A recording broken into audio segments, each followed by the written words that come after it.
Bueno, pues Primera de Reyes, capítulo 17, dice así la palabra del Señor. Dice, entonces Elías Tisbita, que era de los moradores de Galaad, dijo a Acab, vive el Señor Dios de Israel, en cuya presencia estoy, que no habrá lluvia ni rocío en estos años, sino por mi palabra. Y vino a él palabra del Señor diciendo, apártate de aquí y vuélvete al oriente, y escóndete en el arroyo de Querit, que está frente al Jordán. Beberás del arroyo, y yo he mandado a los cuervos que te den allí de comer. Y él fue e hizo conforme a la palabra del Señor, pues se fue y vivió junto al arroyo de Querit, que está frente al Jordán. Y los cuervos le traían pan y carne por la mañana y pan y carne por la tarde, y bebían del arroyo. Pasados algunos días se secó el arroyo, porque no había llovido sobre la tierra. Versículo 8 dice, vino luego a él palabra del Señor diciendo, levántate, vete a Sarepta de Sidón y mora allí. He aquí yo he dado orden allí a una mujer viuda para que te sustente. Entonces él se levantó y se fue a Sarepta. Y cuando llegó a la puerta de la ciudad, he aquí una mujer viuda que estaba allí recogiendo leña. Y él la llamó y le dijo, te ruego que me traigas un vaso de agua para que beba. Y yendo ella para traérsela, él la volvió a llamar y le dijo, te ruego que me traigas también un bocado de pan en tu mano. Y ella respondió, vive el Señor tu Dios que no tengo pan cocido, solamente un puñado de harina tengo en la tinaja y un poco de aceite en una vasija, y ahora recogía 2 leños para entrar y prepararlo, para mí y para mi hijo, para que lo comamos y nos dejemos morir. Elías le dijo, no tengas temor, ve, haz como has dicho, pero hazme a mí primero de ello una pequeña torta cocida debajo de la ceniza y tráemela, y después harás para ti y para tu hijo. Porque el Señor Dios de Israel ha dicho así, la harina de la tinaja no escaseará, ni el aceite de la vasija disminuirá hasta el día en que el Señor haga llover sobre la faz de la tierra. Entonces ella fue e hizo como le dijo Elías, y comió él y ella y su casa muchos días. Y la harina de la tinaja no escaseó, ni el aceite de la vasija menguó, conforme a la palabra que el Señor había dicho a Elías. Después de estas cosas, aconteció que cayó enfermo el hijo de la ama de casa, y la enfermedad fue tan grave que no quedó en él aliento. Y ella le dijo a Elías, ¿qué tengo yo contigo, varón de Dios? ¿Has venido a mí para traer a memoria mis iniquidades y para hacer morir a mi hijo? Él le dijo, dame acá tu hijo. Entonces él le tomó en su regazo y lo llevó al aposento donde él estaba y lo puso sobre su cama. Y clamando al Señor dijo, Señor, Dios mío, ¿aún a la viuda en cuya casa estoy hospedado has afligido haciéndole morir su hijo? Y se tendió sobre el niño 3 veces y clamó al Señor y dijo, Señor, Dios mío, te ruego que hagas volver el alma de este niño. Y el Señor oyó la voz de Elías, y el alma del niño volvió a él y revivió. Tomando luego Elías al niño, lo trajo del aposento a la casa, y lo dio a su madre, y le dijo Elías, mira, tu hijo vive.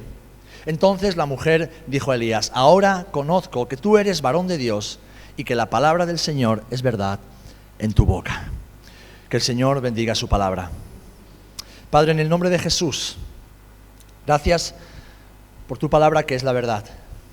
Gracias, Señor, porque tu palabra nos alumbra, tu palabra redarguye, Señor, nuestra vida, tu palabra nos instruye. Ahora te rogamos un domingo más, un día más, juntos, acercándonos a ella con reverencia, con temor, con temblor, pero también con fe y con gratitud. Alumbra los ojos de nuestro entendimiento. Queremos comprender lo que tú nos dices en este día. Y queremos hacerlo para seguir creciendo en tu conocimiento, seguir creciendo en madurez, para poder dar fruto y fruto abundante para la gloria de tu nombre. En el nombre de Jesús. Amén. Amén. Y amén. Bien, pues como veis en la pantalla, esta historia nos habla de algo muy común. Quizás no tanto en estos días, porque ya se ha industrializado, pero es algo muy común en generaciones pasadas en la historia de la humanidad, la forja. La forja.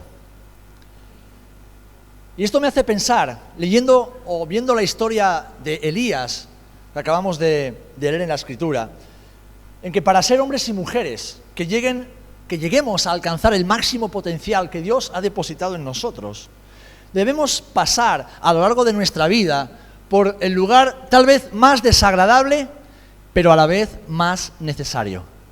La forja del cielo. Poquitos dicen amén. Entiendo que pocos quieren llegar a alcanzar el máximo potencial en Dios. ¿O queremos llegar a alcanzar ese potencial? Queremos llegar a alcanzar ese potencial, ¿verdad? Pues hermanos, la Biblia nos enseña que debemos pasar, y pasar con gozo, por la forja del Señor. Es verdad que la forja es un lugar donde el metal se trabaja calentándolo a alta temperatura, se le golpea para moldearlo, se funde, se enfría, se vuelve a calentar, se vuelve a golpear, así repetidas veces hasta que el metal adquiere la consistencia, la dureza y la forma definitivas. Es un proceso duro, pero es un proceso necesario. Y es el mismo proceso que tú y yo, como hijos e hijas de Dios, debemos atravesar si queremos ser lo que Dios ha diseñado que seamos. Hombres y mujeres útiles para el Señor en nuestra generación. Yo quiero ser útil para Dios en esta generación. No quiero ser famoso, no me interesa. No quiero que me reconozcan, no me interesa, pero quiero ser útil. Quiero ser útil. Quiero ser útil en las manos del Señor. ¿Tú quieres ser útil para Dios? Así que en esta mañana vamos a detenernos por unos minutos en la persona de Elías, porque es una persona que en la Biblia tiene mucha relevancia. Se habla de él no solo en el Antiguo Testamento, sino también en el Nuevo Testamento. Jesús habla de Elías, y es más, Elías aparece con Jesús en el monte de la Transfiguración. Y vamos a ver cómo Dios forjó su vida. Vamos a ver cómo el Señor fue trabajando en Elías, a pesar de que era un gran hombre de Dios, era un profeta de Dios, era alguien que conocía a Dios, pero aún así tuvo que pasar por la forja del cielo para poder ser un hombre útil en su generación. Y lo primero que debemos hacer es observar el método de Dios. Así que por favor, si lo ponen en la pantalla, el método de Dios. Porque Dios es un Dios muy metódico. Él hace las cosas con un propósito y como las hace perfectas, Él usa métodos y sabe cómo llegar a cada uno de los hombres y mujeres a los que Él llama. Y la mejor forma de entender cómo Dios va a trabajar en tu vida es ver cómo el Señor lo hizo con los hombres y mujeres de la Biblia. Y es importante entender esto. Dios es un Dios inmutable, es decir, Él no cambia. Por lo tanto, aunque Él tiene capacidad de hacer todas las cosas nuevas, en la palabra encontramos formas de trabajar que se van repitiendo a lo largo de los siglos y que podemos verlas incluso en nuestra propia vida personal. Como Dios formó a Moisés, o a David, o a Débora, o a Pablo, es la forma en que Dios te va a formar a ti y va a trabajar en tu vida. Así que necesitamos conocer cómo Dios trabaja, cómo Dios se mueve, cómo Dios piensa. No podemos alcanzar a saber todo lo que Dios piensa, pero sí podemos, a través de la Escritura y una vida de intimidad con Él, alcanzar cierto conocimiento, cierto discernimiento para saber lo que Dios hace y qué es lo que Dios está haciendo en nuestras vidas. ¿Sabéis? Muchas de nuestras frustraciones como creyentes, como hijos e hijas de Dios, muchas de las decepciones que sufrimos en la vida son fruto de falsas expectativas.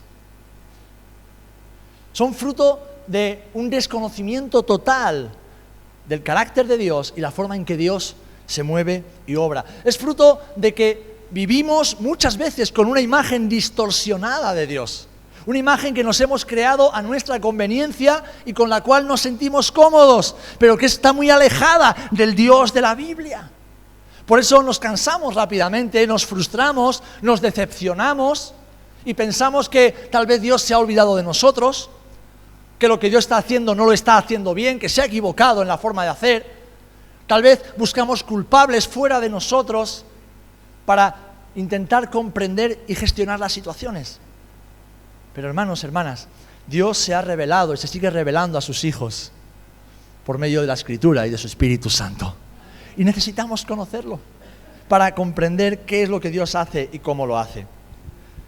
Y para destruir esa imagen que nos creamos a nuestra medida, debemos vivir una vida enfocada en Dios y su palabra, en Dios y la intimidad con Él. Debemos vivir una vida que tiene un enfoque único, conocer al Señor y crecer en Él. Porque Dios quiere que seas útil en tu lugar de trabajo. Dios quiere que seas un instrumento útil en sus manos, en tu empresa, en tu colegio, en tu universidad. en tu familia, en tu barrio, en el lugar donde Dios te ha puesto. Él quiere que seas útil para Él. En la casa del Señor, yo siempre digo que no hay oficina del INEM, no hay paro. El que no trabaja es porque no quiere. Porque todos hemos sido llamados y capacitados para servir a Jesús. Y todos tenemos una utilidad en las manos de Dios. Ahora bien, debemos comprender cómo Dios quiere capacitarnos. Debemos conocer a Dios para saber lo que Dios va a hacer en nuestras vidas y cómo va a hacerlo. Este conocimiento nos dará la confianza, la perseverancia y la determinación de entrar en la forja, pasar por la forja y salir de la forja fortalecidos, crecidos y sobre todo capacitados para ser instrumentos útiles en sus manos. Amén. Debemos conocer el método de Dios y para eso debemos ir a la Biblia. Hemos leído en Primera de Reyes. Y aquí quiero que pasemos a la siguiente diapositiva, porque cuando pensamos en el desierto, ¿qué pensamos? En un lugar donde no nos gustaría perdernos en una cantimplora y un buen bocadillo de chorizo. No nos gustaría perdernos en el desierto, ¿verdad? Es un lugar duro, un lugar peligroso. Pero ¿sabéis? El desierto es una bendición para los hijos de Dios, porque es parte del plan de Dios para forjar tu vida y extraer de ti el oro que Dios ha puesto en tu vida. Es parte del plan de Dios para que tú seas el hombre y la mujer que Dios quiere que seas. Elías aparece por primera vez en el capítulo 17 de Primera de Reyes que hemos leído. Y aparece de esta manera. Dice que entonces Elías Tisbita, que era de los moradores de Galaad, dijo a Acab: vive el Señor Dios de Israel, en cuya presencia estoy, que no habrá lluvia ni rocío en estos años, sino por mi palabra. Fijaros, esta fue la carta de presentación de Elías.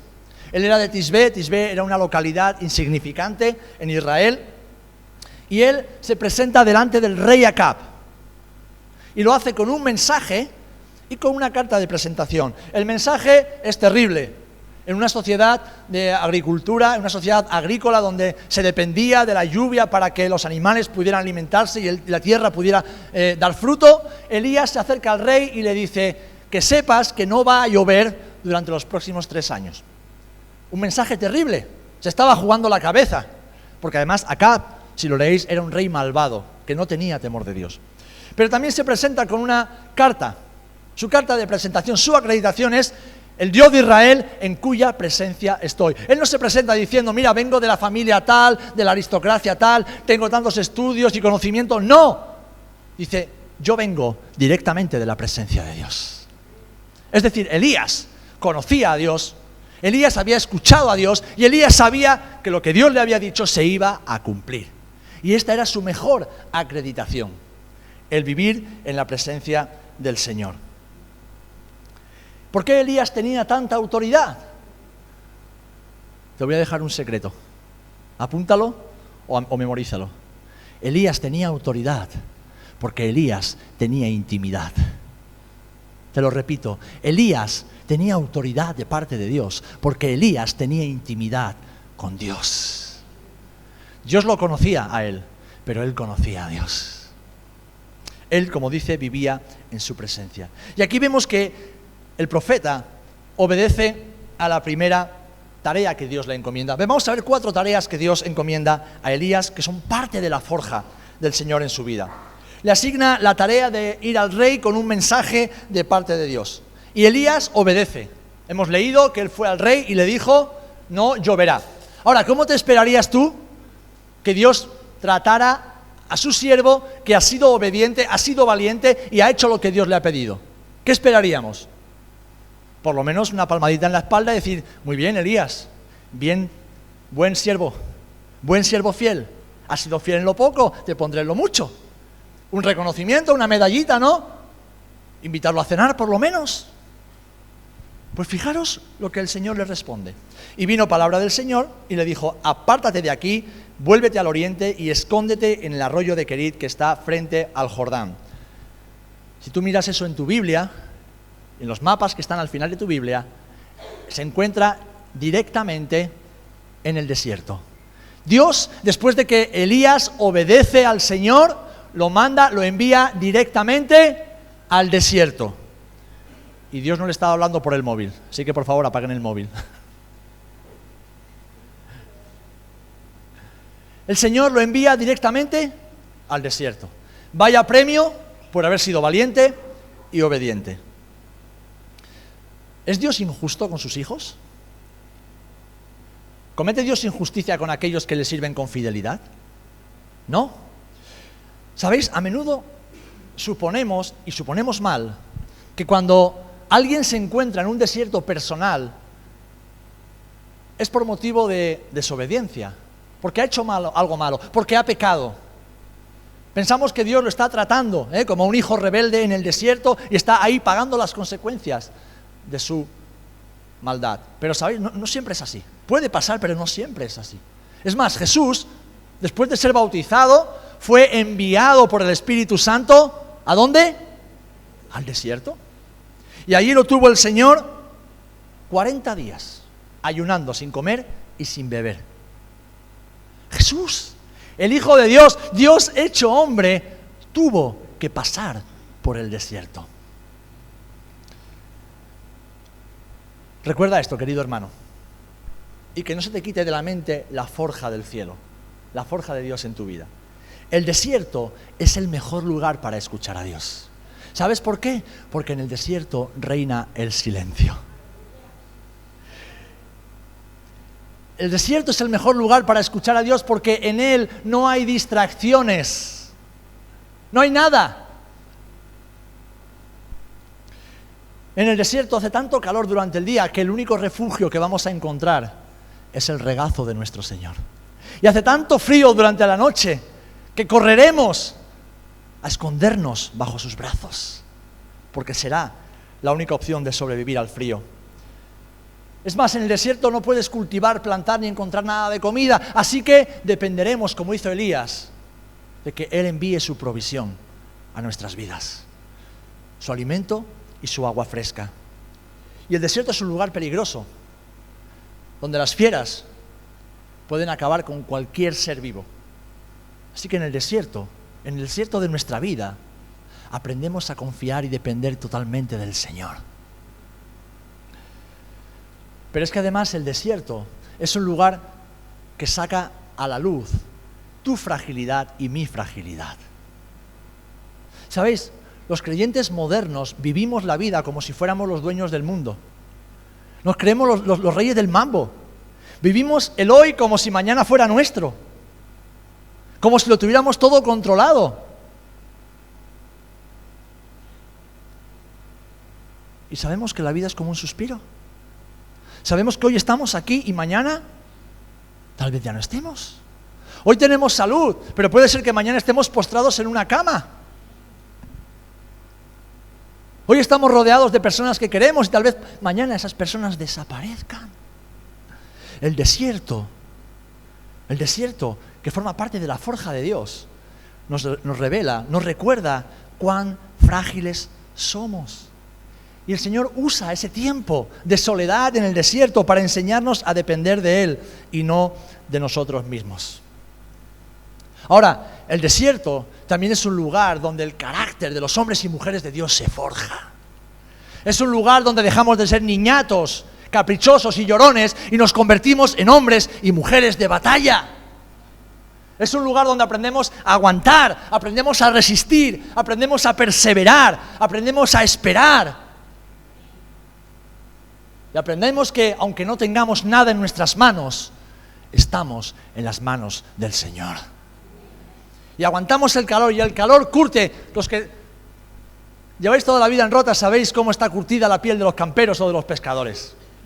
Sabéis lo duras que están sus manos, llenas de callos y de llagas. ¿Por qué? Porque tienen un trabajo duro, expuesto a los elementos. Y la gente de campo, la gente que tiene trabajos duros, se convierte en gente ruda, gente que aguanta lo que le echen, gente que resiste a las pruebas y las dificultades de la vida. ¿Por qué? Porque se han formado en un lugar árido, en un lugar seco, en un lugar peligroso, que ha formado hombres y mujeres duras y valientes. Moisés pasó por el desierto, 40 años en el desierto. David pasó gran parte de su tiempo como joven general sirviendo a Saúl en el desierto. Pablo, el gran Pablo, llamado y comisionado por Dios para llevar el evangelio a los gentiles.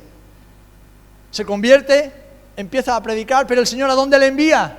Él mismo lo dice, al desierto de Arabia por más de 3 años, donde ahí Dios le da y le revela el evangelio, que después él dejaría escrito en sus cartas. ¿Dónde trata Dios con Pablo de verdad? ¿En el camino a Damasco? No, ahí se revela a él. ¿En casa con Ananías? No, ahí le cambia la visión y le pone la visión del reino de los cielos. Pero donde realmente Dios trata con Pablo es en el desierto, donde le muestra, dice Pablo, tú que eres fariseo de fariseos, tú que tienes tanto conocimiento teológico, tú que eres tan importante de los principales, tú que eres tan admirado por la gente de tu generación, te vas a enterar realmente de quién eres. ¿Y sabéis cuál fue la conclusión de Pablo?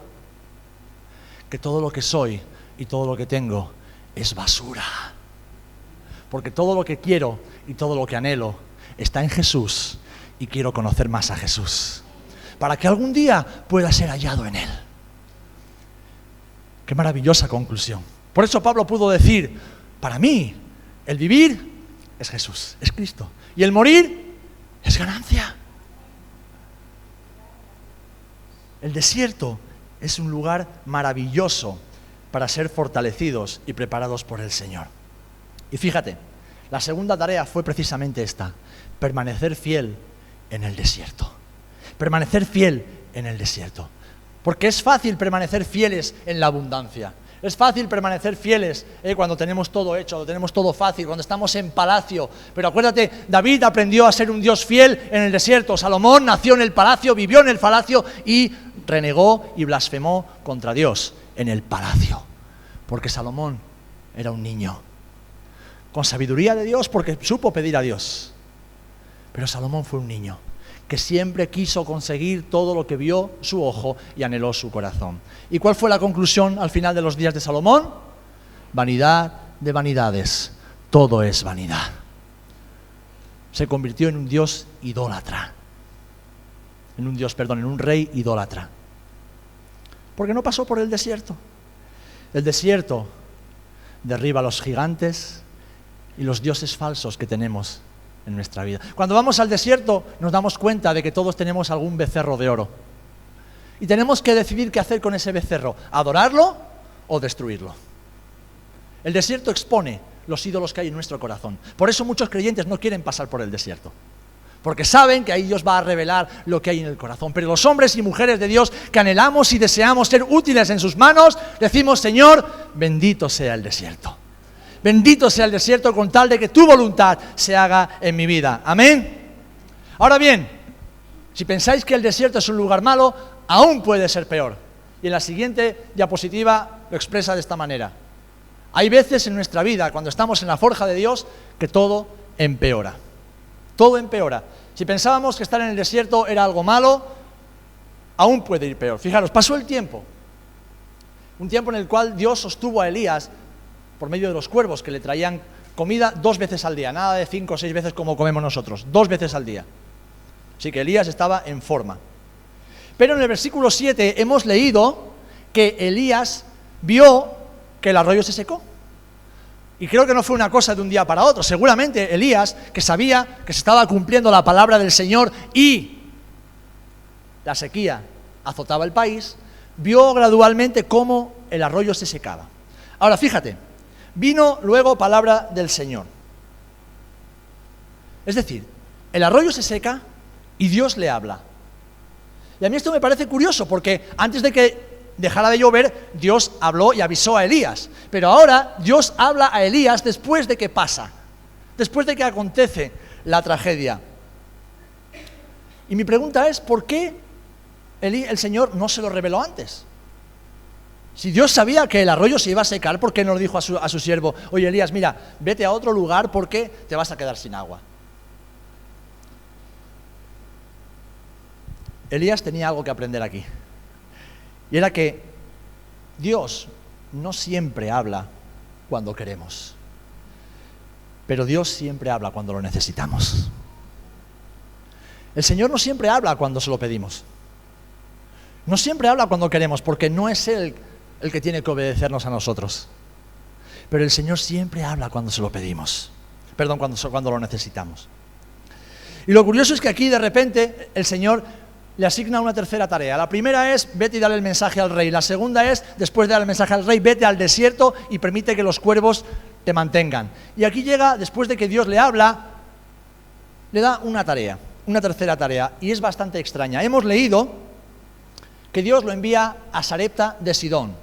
Vale, Sidón era una nación, una región que estaba en los límites, en el límite norte de Israel, que era una nación pagana.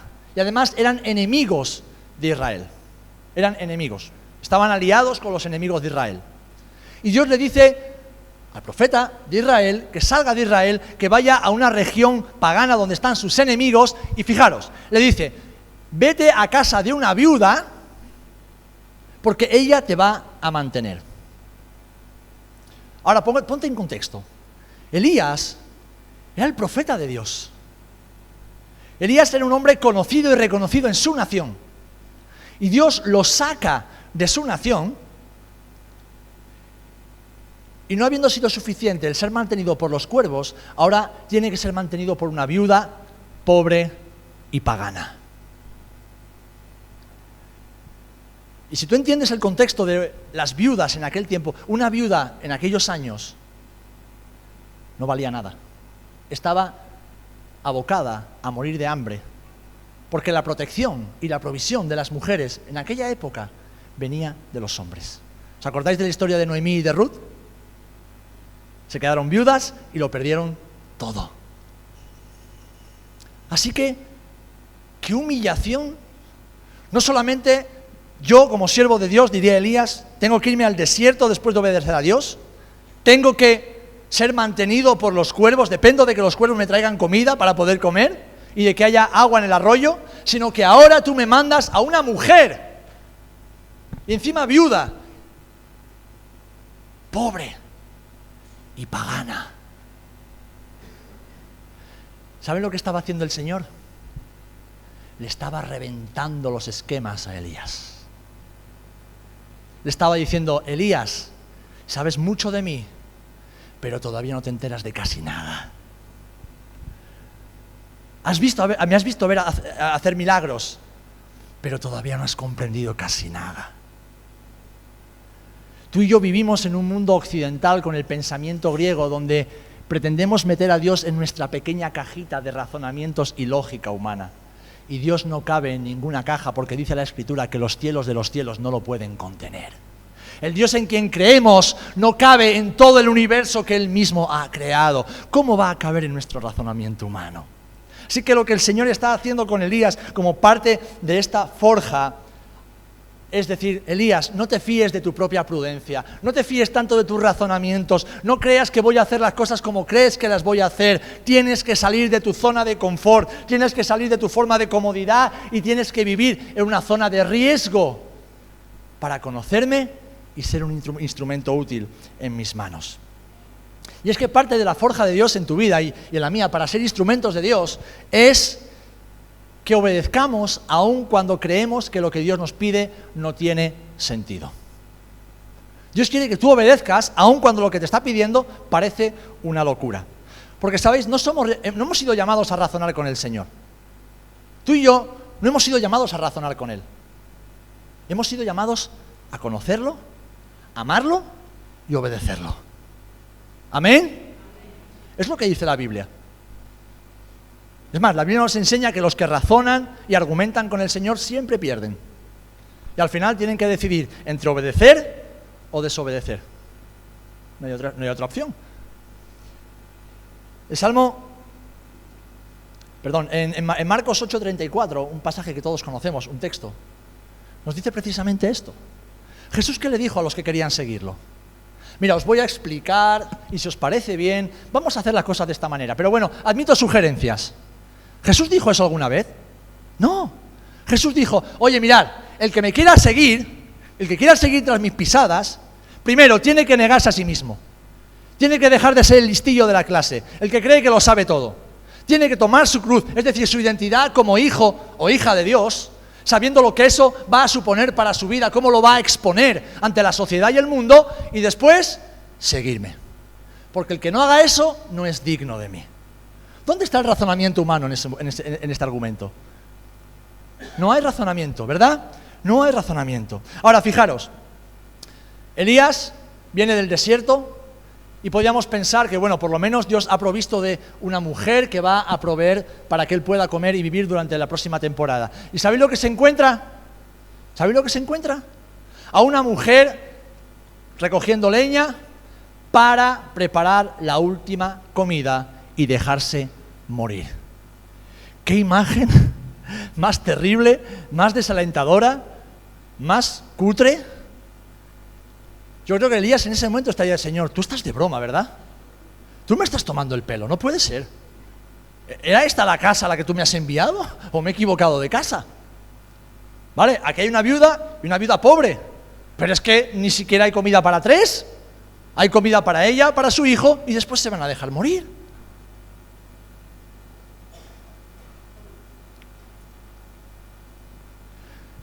¿Y qué es lo que tiene que hacer Elías? Decirle a la mujer que le dé a él primero. Bueno, vale, pues dame primero a mí. Visto superficialmente podría parecer una insensibilidad, una locura. A una mujer pobre que sabe que va a morir ella y que va a morir su hijo, le dice: no, primero dámelo a mí. ¿Saben lo que sucedió? Lo hemos leído.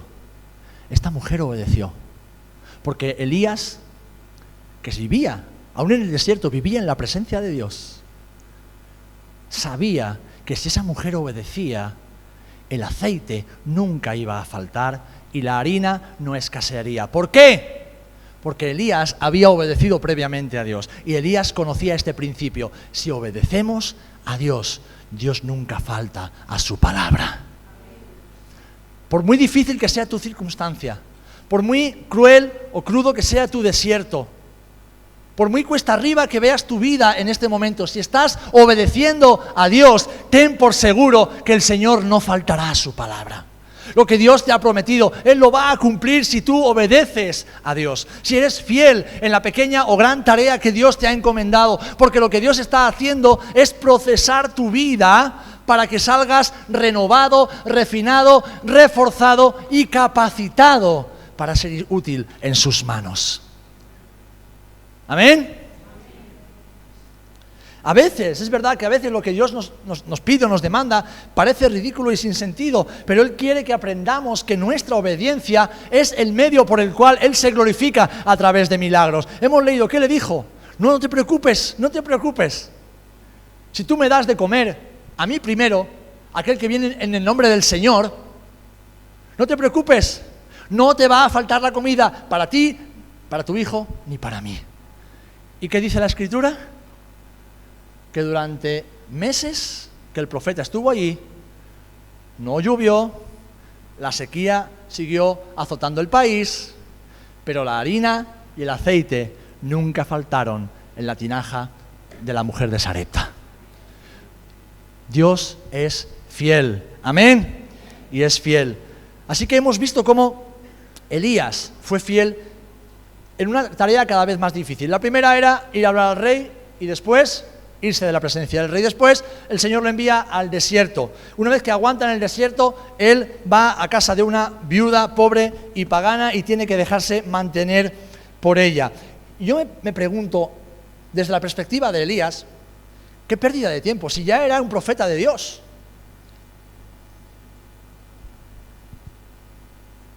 ¿Tú nunca has tenido la sensación de que hay momentos en tu vida de que parecen pérdidas de tiempo? ¿De que parece que estás perdiendo el tiempo? ¿O de que tu tiempo no está siendo aprovechado como debería ser para glorificar a Dios? Yo tengo esa sensación en muchas ocasiones. Digo, Señor, ¿realmente estoy haciendo lo que tengo que hacer para ti? ¿Estoy siendo como debo ser? ¿Estoy siendo fiel, Señor? ¿Es productivo lo que hago? Debemos hacernos esas preguntas. Pero en la posición de Elías, siendo un hombre usado por Dios, qué pérdida de tiempo.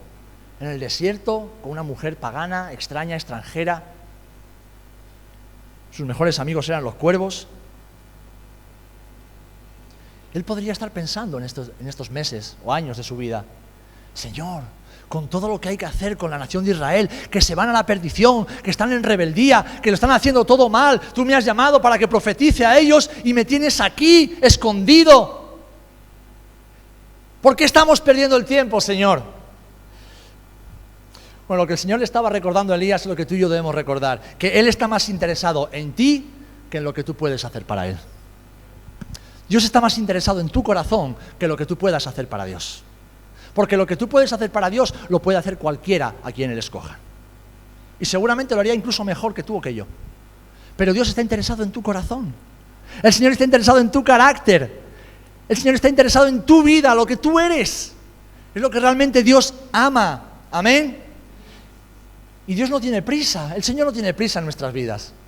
¿Cuántos vivís con prisa? ¿Cuántos os levantáis por la mañana, tenéis la agenda ya marcada y vais con prisa a todas horas de vuestra vida? La mayoría de nosotros. Vamos siempre corriendo de un lado para otro.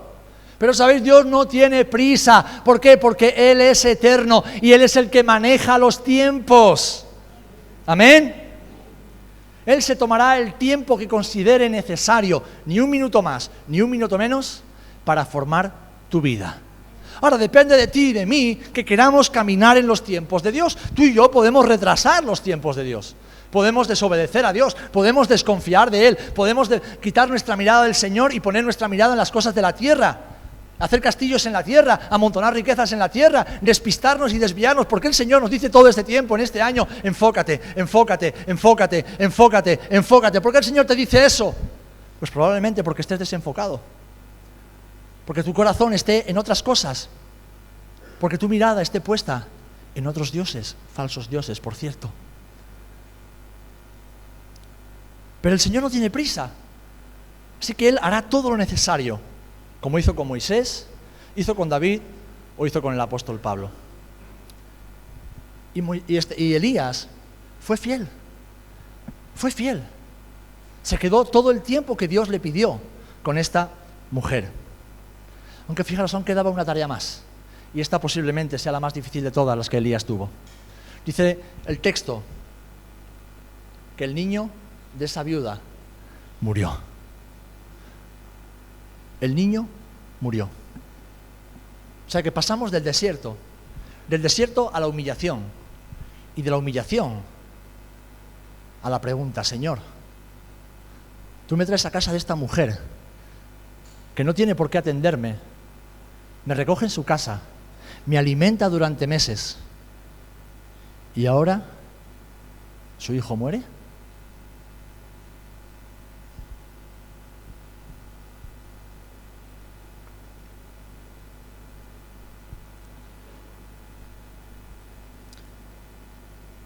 Hemos leído en el texto que Elías oró, tomó al niño y oró por él hasta 3 veces, clamando al Señor. 3 veces. ¿Por qué 3 veces? ¿No podía haberlo el Señor resucitado a la primera? No, 3 veces. Seguramente Elías necesitó clamar y orar, insistir 3 veces, hasta que Dios respondió a su oración. Y yo creo que esto lo que significa es que no debemos suponer, como las nuevas teologías hoy promulgan en muchos lugares, que todas nuestras oraciones son aceptables a Dios. No todas las oraciones que los hijos de Dios hacemos son aceptables para el Señor. Hay un marco y Dios establece cómo se debe orar, cómo hacerlo en su voluntad. Es más, la Biblia nos enseña que hay oraciones que el Señor no escucha. El Salmo 66, 18 dice así: si en mi corazón hubiese yo mirado la iniquidad, el Señor no me habría escuchado. Cuando lo que tú pides es fruto de tu propia ambición, es para ti, para tu propio beneficio, no siempre Dios te va a escuchar. Es más, Santiago dice así: pedís y no recibís. ¿Por qué? Porque pedís mal, para gastar en vuestros deleites. Es decir, Dios nos enseña en el desierto, nos enseña en la humillación y nos enseña en la gran necesidad, como era el que este niño resucitara, que debemos aprender a orar, que debemos aprender cómo dirigirnos a Dios, que debemos reconocer que aunque Dios es nuestro Padre, porque es nuestro Padre, un Padre al cual podemos acudir en todo tiempo, momento y circunstancia, Dios no es un padre cualquiera. No podemos tratarlo de cualquier manera y pensar que Él va a estar ahí disponible, vayamos como vayamos. Y de cualquier manera. ¿Saben por qué las escaleras del templo que daban acceso al templo de Jerusalén eran todas de distinto tamaño y altura? Para que las personas que accedían al templo lo hicieran con cuidado, sin correr. Porque si dabas 3 pasos corriendo, te tropezabas y te caías. ¿Qué querían hacer? No vengas a la presencia de Dios de cualquier manera, Elías. No vengas a la presencia de Dios con prisa, con exigencias, con arrogancia, con deseos humanos para ti. No vengas así porque Dios no te va a escuchar. Dios no tiene prisa, no tiene por qué aguantar nuestras insolencias. Aunque lo hace, ¿verdad? Aunque lo hace. Acércate al Señor con humildad. Acércate con tu gran necesidad, pero hazlo con humildad, sabiendo que todo lo que eres, todo lo que tienes, es por la gracia y la misericordia de Dios. Amén. Por eso necesitamos la forja de Dios, para que el Señor nos despoje de nuestros recursos, de nuestro orgullo, de nuestros sueños personales, de nuestra vanidad, para que aprendamos a orar como conviene, como Él quiere que lo hagamos, con humildad, pero con fe. El Señor quiere que en la forja aprendamos a conocerlo y por lo tanto a relacionarnos con Él. Que aprendamos a tener una relación con Él. Y el proceso concluye. Y concluye de la mejor de las maneras. ¿Cuántos queréis terminar bien el proceso de Dios en vuestra vida? Yo quiero terminarlo bien. Me da igual si tengo 97 años o tengo, yo qué sé, me da igual. Pero cuando llegue el momento digo, Señor, ya estoy preparado, mi tiempo aquí ha terminado, he hecho lo que me has pedido y nada más. Ese proceso sigue una progresión. Fijaros, primero Dios le asignó una tarea difícil, que era dar las malas noticias a un rey malvado. Después le pidió una tarea que era ser fiel en el desierto. A continuación le exigió también fidelidad en medio de una gran necesidad, como era el que tenía que confiar en la provisión de Dios con una viuda y después orar para que el niño resucitara. Por último, Elías tuvo que aprender a orar. Tuvo que aprender cómo dirigirse al Señor. Cada una de esas tareas es más difícil que la otra. Y podréis pensar, ¿cómo que aprender a orar es difícil? Es muy difícil. Porque orar oramos todos. Orar oramos todos todo el tiempo. Pero la mayor parte del tiempo pedimos.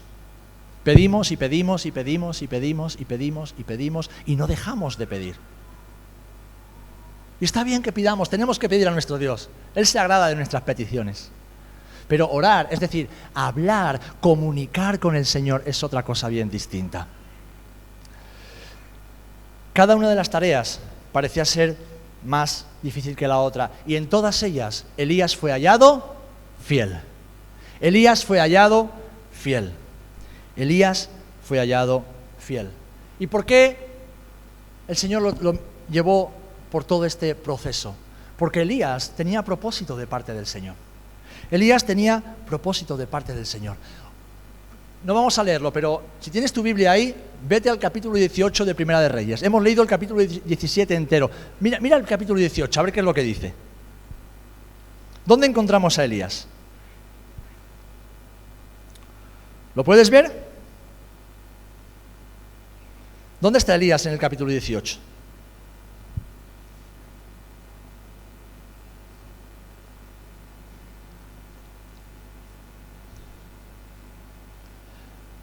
Dice que Elías regresa para ver al rey. ¿Y dónde se encuentra Elías? Se encuentra en la cima del monte Carmelo.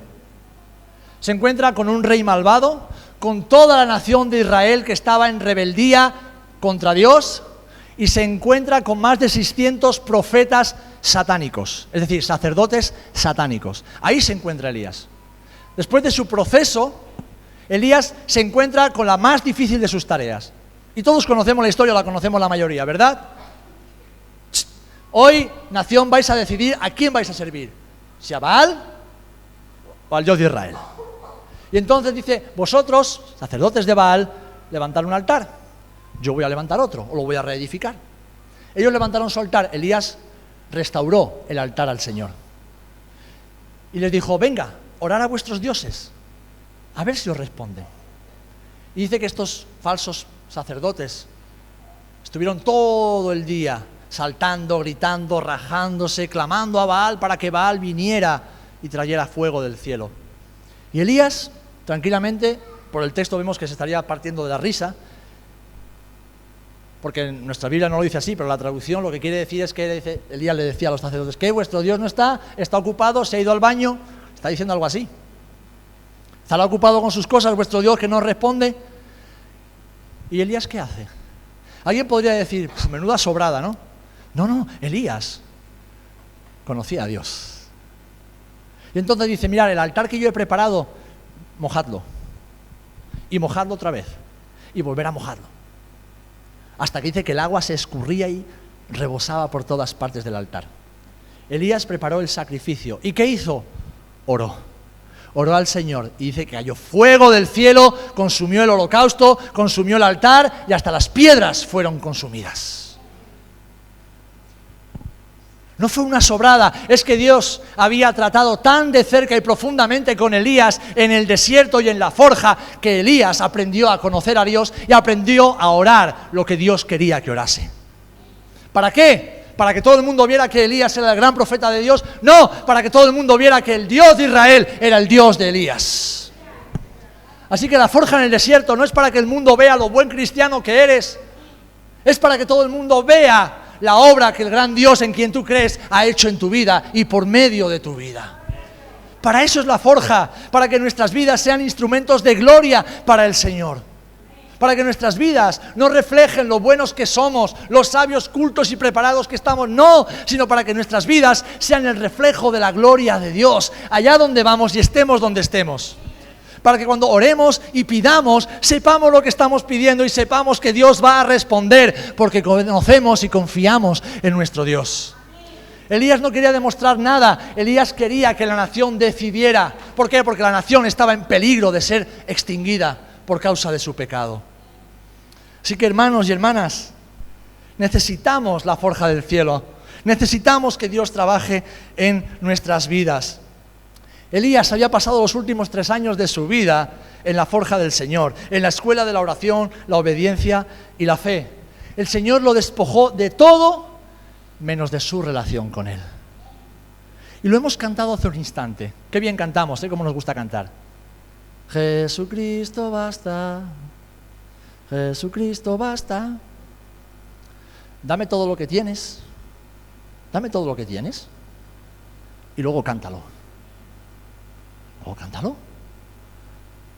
Dame tu mujer, dame tus hijos, dame tu esposo, dame todo el dinero que tienes en el banco, dame tu coche, dame tus amigos, dame tus padres, dámelos, entrégamelos y luego canta, Jesucristo basta. ¿Sabéis? Ni nos enteramos la mayoría de las veces de lo que estamos cantando. Son canciones bonitas que emocionan nuestra alma, pero nuestro espíritu no se está enterando de lo que estamos cantando. Elías fue despojado de todo, menos de su relación con Dios. Y qué curioso que Elías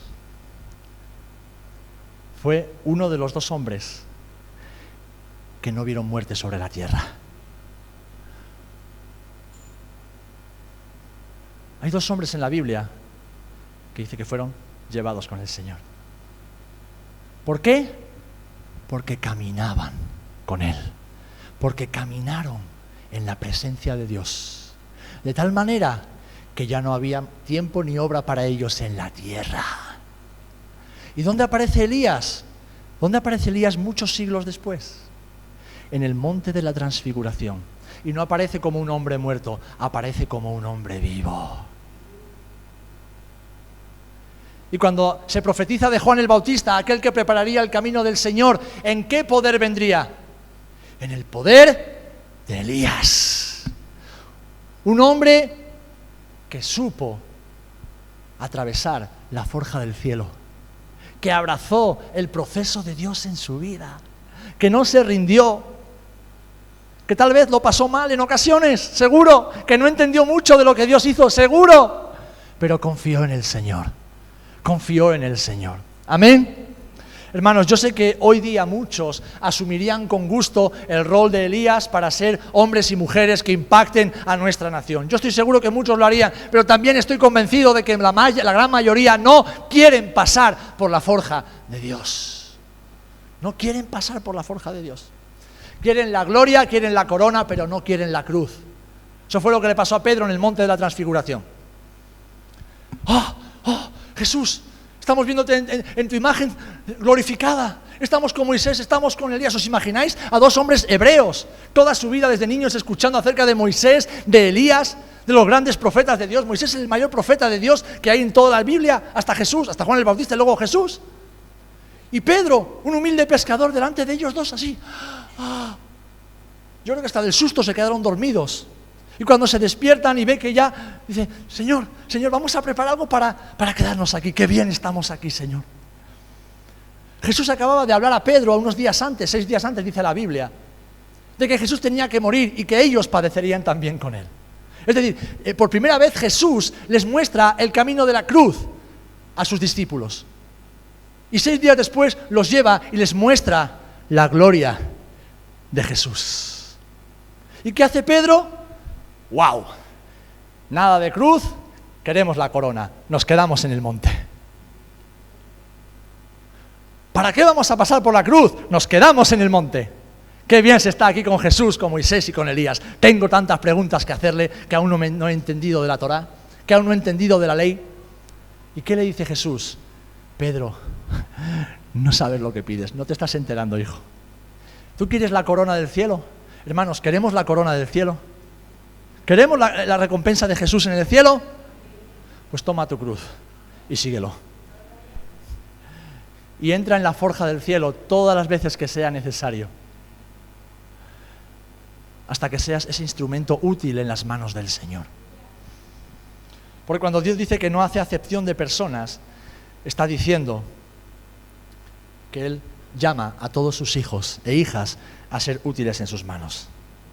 Pero recuerda esto, hermano y hermana, el Señor obra antes en nosotros que a través de nosotros. Dios obra antes en ti. Necesita obrar en ti, en tu corazón, en tu alma, en tu carácter, en tu forma de pensar, antes de que Dios pueda usarte para llevar a otros al Señor. Así que si deseamos, y yo lo deseo con todo mi corazón, ser instrumentos de Dios para que su poder se manifieste en esta generación, debemos también estar dispuestos a pagar el precio. Y el precio que el Señor nos ofrece es su forja, es la forja del cielo. Es el lugar donde Dios nos despoja de todo lo que sobra y saca a relucir lo que Él ha depositado en nosotros. Y ahora ya la decisión es tuya y es mía. Y no tomamos la decisión ahora, tomamos ahora, mañana, pasado mañana y cada día de nuestra vida. Decir, sí, Señor, yo sé que tu martillo duele. Yo sé que a veces la temperatura del fuego es demasiado alta. Yo sé, Padre, que cuando me moldeas, crujo y me resisto. Señor, yo sé que en el desierto hay mucha soledad. Sé que no me gusta nada depender de otros. Sé, Señor, que me falta la fe para orar por milagros. Pero, Señor, sobre todas las cosas, yo sé que tú me has llamado para ser un instrumento útil en tus manos. Yo quiero ser ese instrumento útil.